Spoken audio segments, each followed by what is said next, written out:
I'm Eugene the Teacher. Yesterday I gave a sermon at church about immigration, and woo, did I stir up some conversation. One lady stood up and tell us she's from the Caribbean. Said when she first came to this country as an immigrant, people laughed at her and called her a wetback. So she asked them, what does that mean? Because she really didn't know. And they explained to her, well, when you came over the river, the Rio Grande, you got all your stuff wet, and that's why you're a wetback. And she said, you dummy, I didn't even come over the river. I came from the islands, man. And another gentleman stood up. He's been a missionary in Africa for 30 some odd years. He said, we spent all this money, we spent all this effort trying to get missionaries into Africa, into Somalia, and we can't because there's a turmoil there. Well, guess what? The greatest number of nationals that drive New York City cabs? Somalians.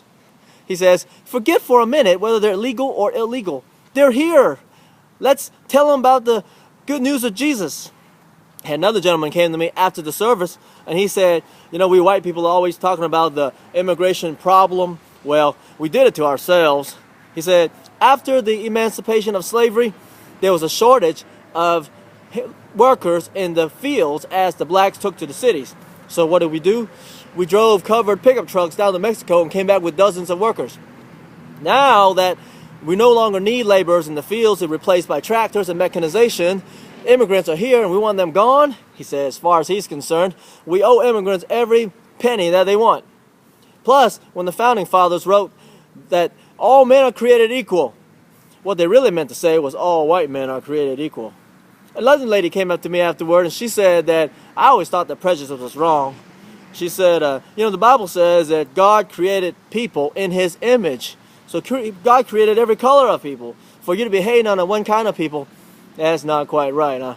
Yes. And another lady, she told us that she was once approached by some immigrants asking her to help them file their taxes. And she was like, well, how do you file taxes? You don't even have a social security number.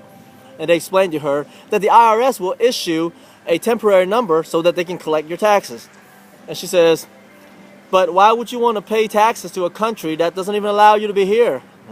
Because, they explained to her, because when we get ready to apply for a residency, we won't be able to show the IRS that we've been paying taxes all these years, and they'll look on our case more favorably.